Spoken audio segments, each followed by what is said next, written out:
Hello, my name is Myra and I am a sucker for a good mafia romance.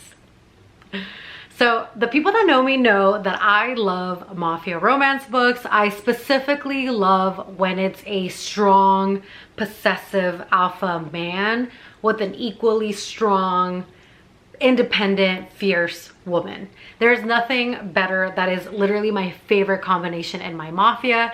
And today I'm gonna put you on to an author that has very quickly become one of my favorite authors in general, but specifically also one of my favorite mafia romance authors.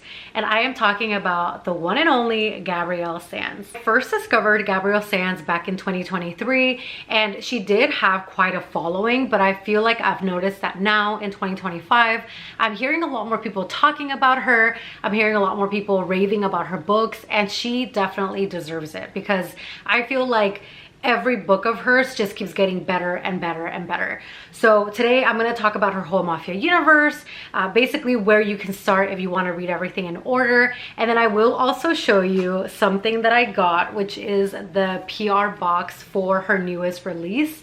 And this was part of a giveaway and I entered it not really thinking much of anything, and I actually ended up getting it, and I am so thankful.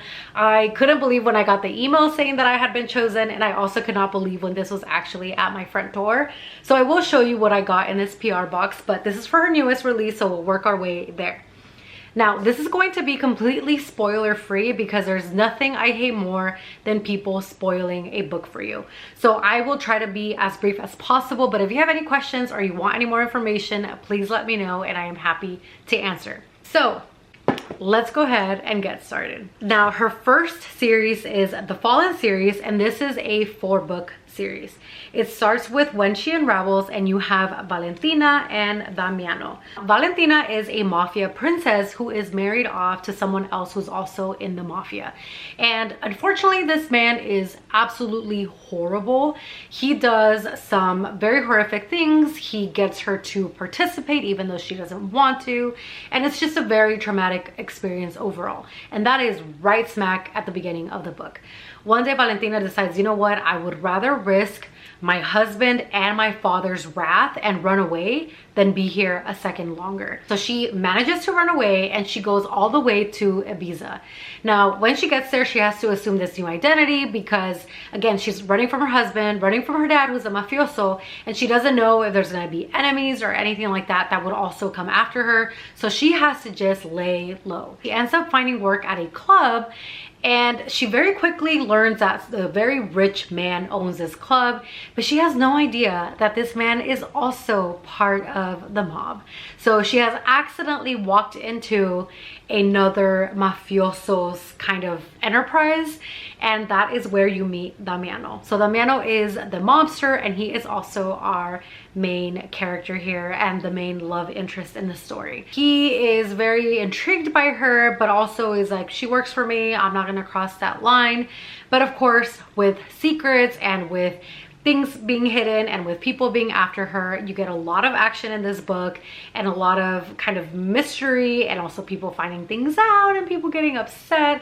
And of course, because she does come from a mafia family and now she's in the hands of basically somebody else who's in a totally different mafia, there's going to be some conflict there. So that is where we start off with book number 1. The second book is When She Tempts, and in this one you have Martina and Giorgio. Martina is Damiano's sister, who is our hero in book 1, and because her brother is about to go to war, she needs to go and be somewhere safe. And Damiano thinks, you know what, there's nowhere safer than for her to go and stay with Giorgio. Giorgio has this sort of deal with Damiano, and obviously he trusts him to look after his sister. So you do get some close proximity here. This is also an age gap because Giorgio is older than Martina. Martina is 19 years old. So there is an age gap here. If that's not your thing, just so you know. But again, they are consenting adults, everything's consensual. And of course, there's also this kind of forbidden aspect because Giorgio knows who her brother is. He's this very strong ally of his, and so he knows it would be ridiculous of him to cross that line. But these two are stuck in this beautiful castle, and you know, she has to kind of be there, and he's the one to look after her, and they're spending all this time together. So if close proximity is your thing, I think that you would really enjoy book number 2. Then you have book number 3, which is When She Falls, and in this one you have Raz and Gemma, or Gemma.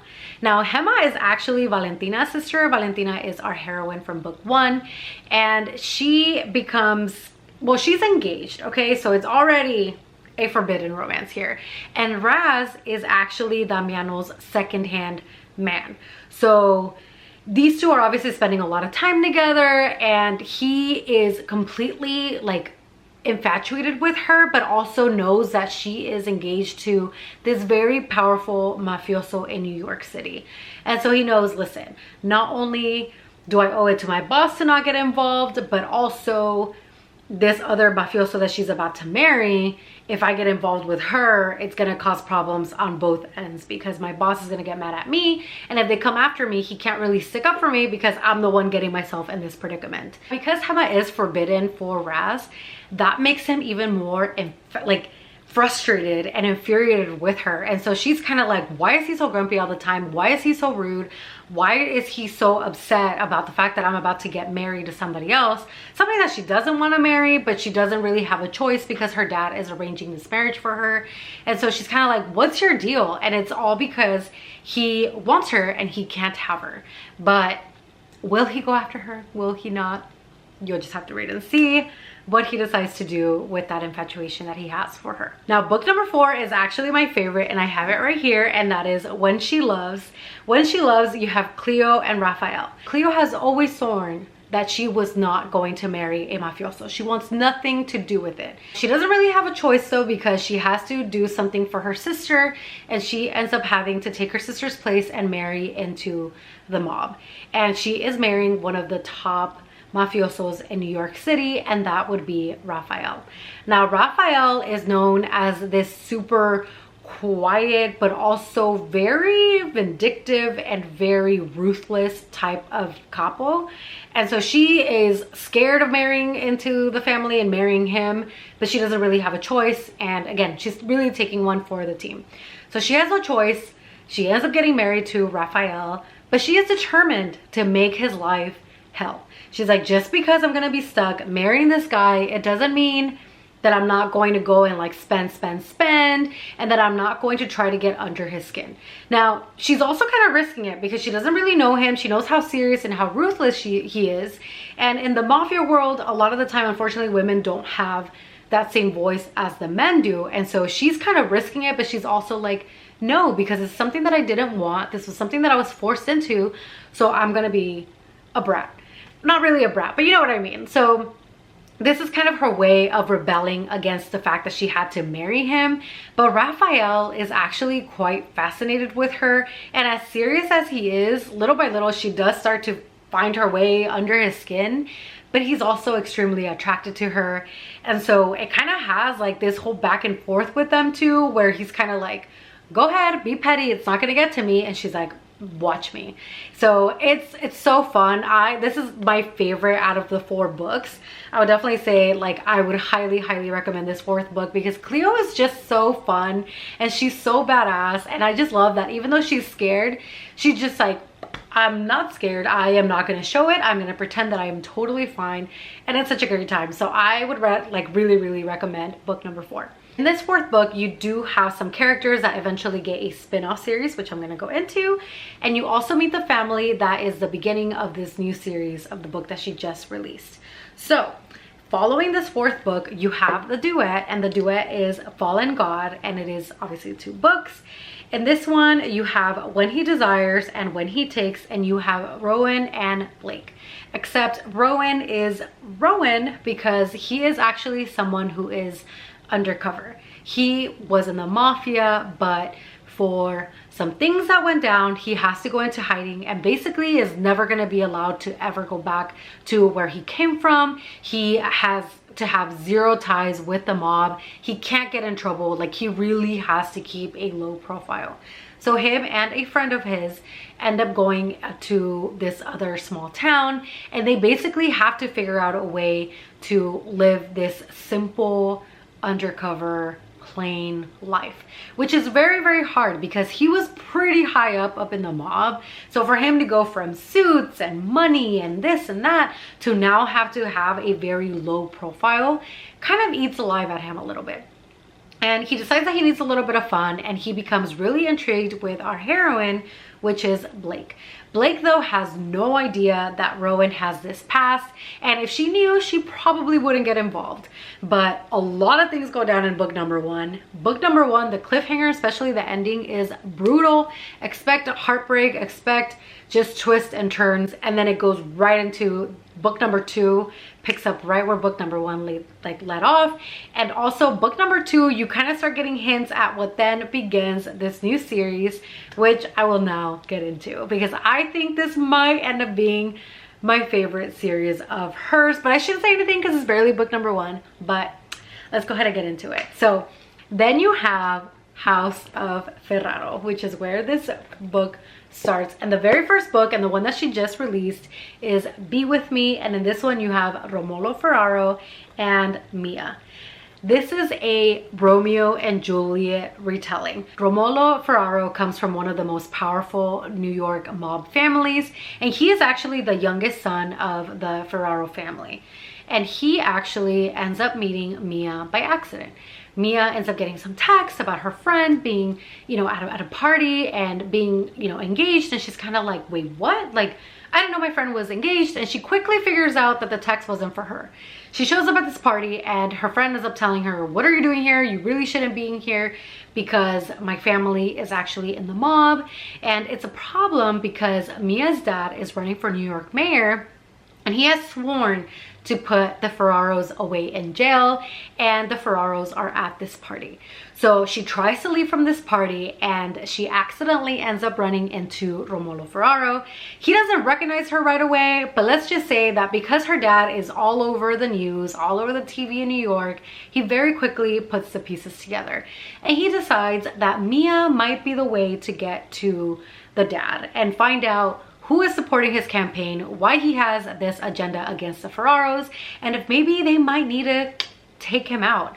But Mia is smarter than that, and she very quickly adapts to what Romolo is trying to do, and she is not going to let him try to take advantage of her and try to take advantage of her father. Now, in between these two, things happen. They have to come up with a sort of arrangement. They start to spend a lot of time together, but again, this is very much Romeo and Juliet because Romolo has duties to his family and Mia obviously has duties to her father.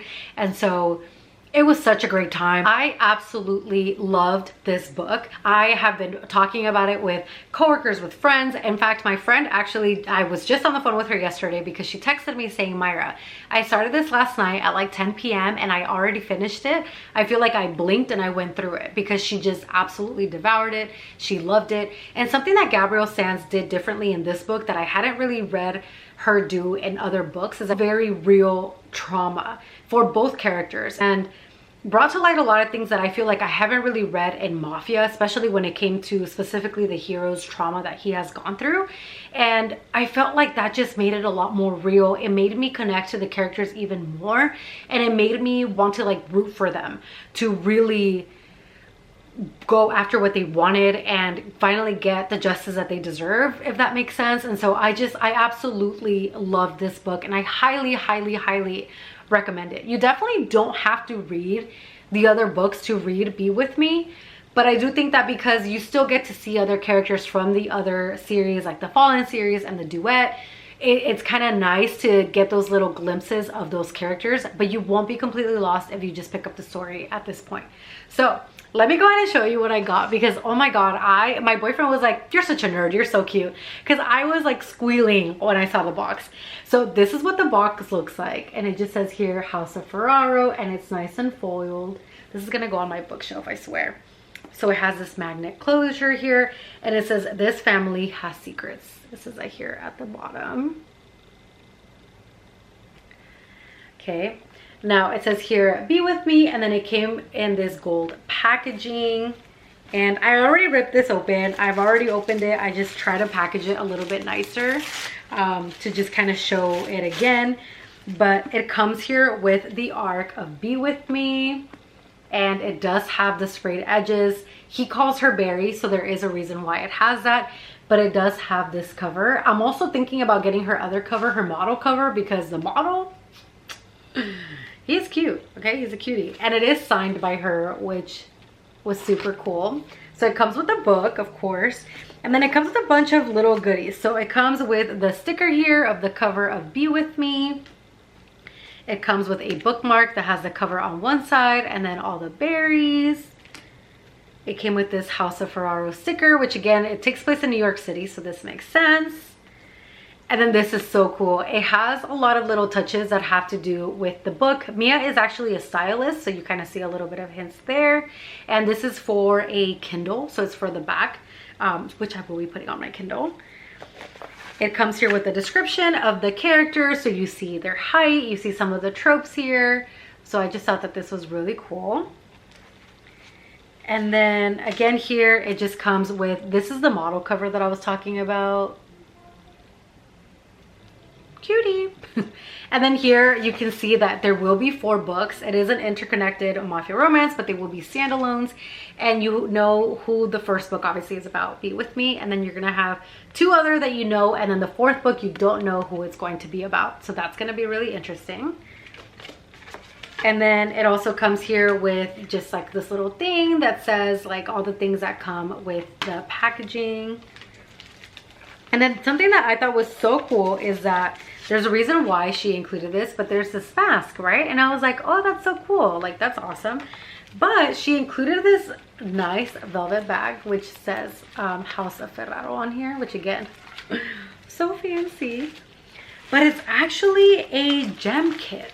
So it comes with this little pen that's sparkly here, except it's not a pen. It's so that you can put the little crystals here. So it comes with a bunch of different like pearls and crystals, and you're supposed to put them on this little tray, and then you pick them up with a pen, and obviously you need a little bit of glue, and that way you can glue them down onto this mask.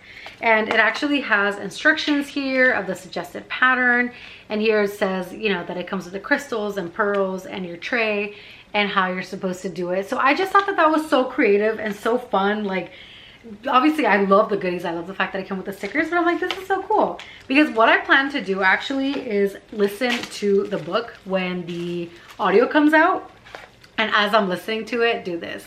I don't know, I just think it would be a really good time. But anyway, I'm so grateful that I got this. I still can't believe it. It is going to go on my shelf. I'm gonna build a Gabrielle Sands shelf. But yeah, I hope that you will dive into her books. Trust me, you will not regret it. And if you do, please let me know what you think, and let me know if you are obsessed as I am. But thanks so much for watching this video, and I will see you all in the next one. Bye.